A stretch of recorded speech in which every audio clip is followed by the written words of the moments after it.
Hello दोस्तों, कैसे हो आप लोग। दोस्तों, आज की इस वीडियो में हम आपके लिए लेकर आए हैं हिंदी का निबंध। यानी हर साल ये बोर्ड एग्जाम में निबंध पूछा जाता है हिंदी में। 9 नंबर का हर वर्ष ये एक निबंध पूछा जाता है। 5 निबंध दिए जाएंगे कि नहीं, एक का आपको करना रहेगा। काफ़ी सारे आपके पास ऑप्शन रहते हैं, जो आपको पसंद आए वो आप कर लीजिए। लेकिन सबसे जो आसान निबंध है, आतंकवाद की समस्या और उनके समाधान। यानी समस्या क्या है आतंकवाद पर और उसके समाधान किस तरह से हो सकते हैं, आज की इस वीडियो में हम निबंध के थ्रू पढ़ेंगे। ये आपका बोर्ड एग्जाम में चाहे क्लास 10 के स्टूडेंट हो या क्लास 12 के स्टूडेंट हो, दोनों में पूछा जाता है। और ये देखिए कितने वर्ष में पूछा गया है, यानी कितने कितने सालों तक बोर्ड एग्जाम में पूछे गए हैं। ये 2016 में पूछा गया, उसके बाद में 2017 में, उसके बाद में 19 में, फिर 22 में, यानी पिछले साल के 13 में, उसके बाद में 2021 में भी, 2023 में भी पूछा गया, यानी पिछले साल ही पूछा गया।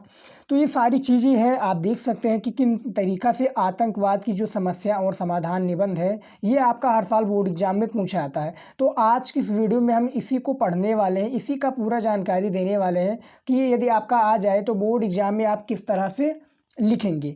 देखिए, अथवा करके आपका इस तरह से पूछ लिया जाएगा बोर्ड एग्जाम में। काफ़ी स्टूडेंट वहीं पर घबरा जाते हैं। देखिए, अथवा करके लिखा है आतंकवाद की समस्या क्या है, और उसके बाद में भारत में आतंकवाद कारण और समस्या, ये भी आपका पूछा जा सकता है। उसके बाद में विश्व शांति और आतंकवाद भी पूछा जा सकता है। अथवा है आतंकवाद कारण एवं निवारण। तो ये तीनों एक ही हैं, यानी तीनों जो है इसका, तीनों चारों ये एक ही हैं, एक ही आंसर आपको दे देना है। तो हम आपको बताएंगे कि किस प्रकार से इसका आंसर आपको देना है। तो चलिए शुरू में आपको समझना है। ये देखिए, सबसे पहले हम समझेंगे आतंकवाद होता क्या है, यानी आतंकवाद की परिभाषा क्या है, आतंकवाद का अर्थ क्या है। देखिए, सबसे पहले देखिए, आतंकवाद पूर्णतया क्या है। आतंकवाद पूर्णतया अन्यथाकारी क्या होता है, सबसे पहले मैं आपको दिखा दूं। आतंकवाद पूर्णतया अनर्थकारी होते हैं। क्या है, अनर्थकारी। यहाँ पर आप देख सकते हैं, अनर्थकारी होते हैं।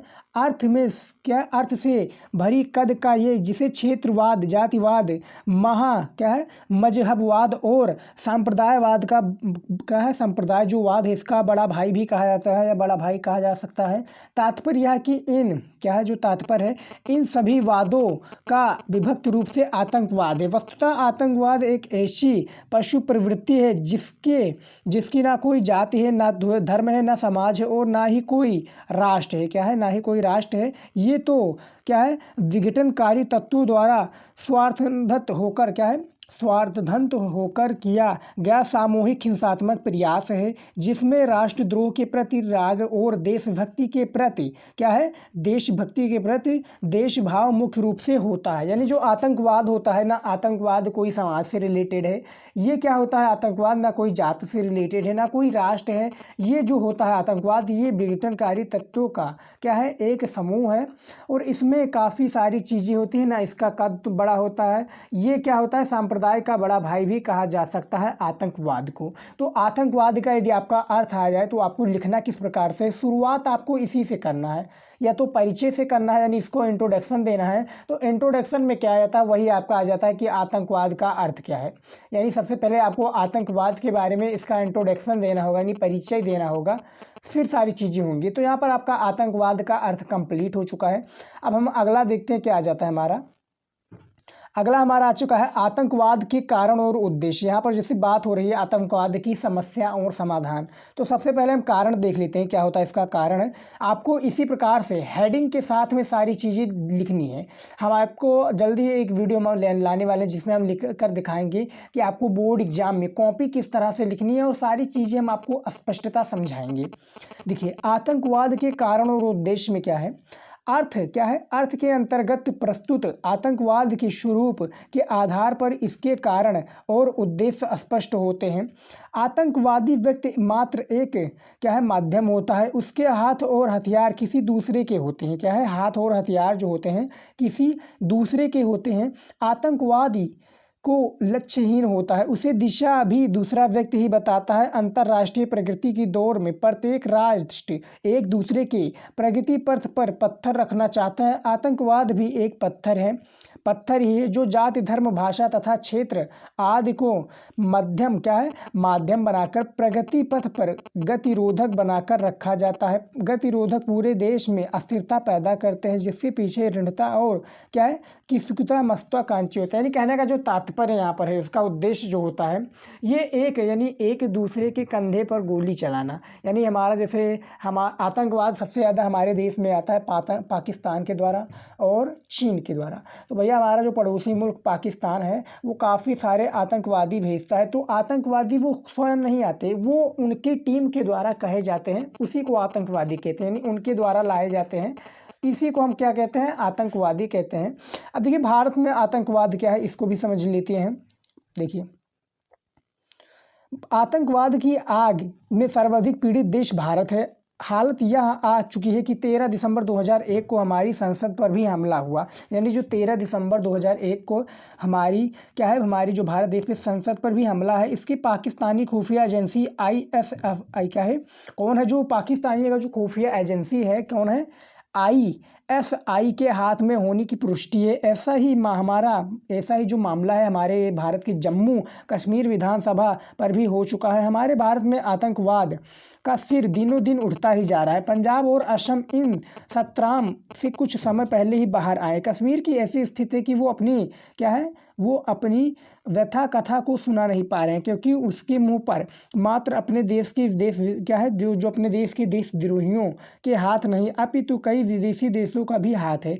आतंकवादी की आग लगी वर्षों में जल रहे पंजाब की पीड़ा अभी शांत भी नहीं हुई कि भारत का एक कोना कश्मीर करार उठा है और कहने लगा कि मुझ पर भी मेरे अपनों ही खंजर भोंके जो मुझ पर ही मेरे अपने नहीं खंजर भोंके जा रहे हैं। उस दिन कश्मीर के मुंह पर कलिक ही वहाँ के कुछ आतंकवादियों ने पोत दी।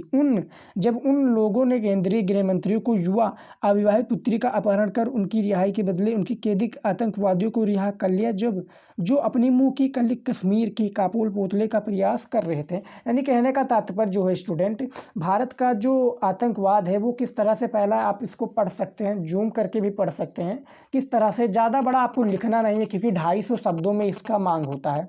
यानी 9 नंबर का आपका जब पूछा जाएगा तो 250 वर्ड में इसका आंसर आपको देना है, ज़्यादा बड़ा में नहीं देना है। ज़्यादा से ज़्यादा ये कोशिश कीजिए कि आप ज़्यादा से ज़्यादा हेडिंग बनाइए, ये आपको याद रखना है। अब उसके बाद में देखिए आतंकवाद का क्या है, भारत में जो आतंकवाद किस तरह से, ये आप देख सकते हैं, ये आपको समझना है। इसका आंसर आपको इतना दे देना है। उसके बाद में देखिए आतंकवाद के अंत का उपाय क्या है, सबसे पहले इसको भी देख लेना है, क्योंकि भैया उपाय भी ज़रूरी है। जब उसकी समस्या पैदा हुई है तो उसका उपाय भी ज़रूरी है। तो देखिए आतंकवाद के अंत के लिए हमें युद्ध स्तर पर जोड़ना पड़ेगा। आज सद्भावना के प्रयास की आवश्यकता है। युवा पीढ़ी जो भटकाव के रास्ते पर है उन्हें विश्वास में लिया जाए और उनके देशभक्ति की भावना का प्रचार प्रसार किया जाए। आतंकवादियों से किसी प्रकार का समझौता राष्ट्र के लिए घातक सिद्ध होगा। उन्हें देशद्रोही के आरोप में मृत्यु दंड दे दिया जाना चाहिए। प्रशासन को चुस्त दुरुस्त बनाया जाए और समुचित अधिकार दिए जाएं, जिससे वे हर परिस्थितियों में स्वयं निर्णय ले सकें। अंतर्राष्ट्रीय स्तर पर आतंकवाद को बढ़ावा देने वाले राष्ट्रों के विरुद्ध संघर्ष किया जाए और उनकी निंदा हो। आतंकवाद की आश्रयदाता पर देशद्रोही का आरोप लगाकर कड़ी सजा दी जानी चाहिए। भारत की ये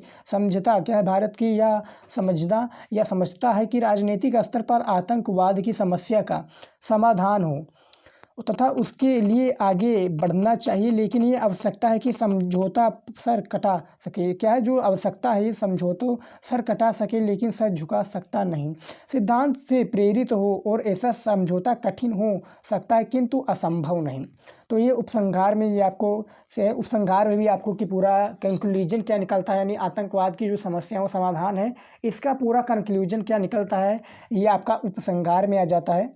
देखिए जो ये आपका है उपसंहार, इसमें क्या है देखिए, आतंकवाद और भारत क्रमशः मृत्यु और जीवन जैसे एक दूसरे के सामने खड़े हैं। अतः प्रत्येक जनता का उत्तरदायित्व है कि इसको समाप्त करने के लिए अंत तक संघर्ष करें। किसी देश में अशांति और आतंक फैलाने उस देश में अस्थिरता की आग फैलाना है। इससे शस्त्रों का तो बल मिलता ही है, धन जन भी बहुत धानी होती है। प्रगतिवादी योजनाओं की प्रगति के पांव रुक जाते हैं, प्रशासन का पूरा समय आतंकवाद से निपटने में लग जाता है। तो ये उपसंहार का कुछ कंक्लूजन था, यानी पूरे का जो आतंकवाद की समस्याओं और समाधान है इसका पूरा कंक्लूजन था उपसंहार में, ये आपको याद रखना है।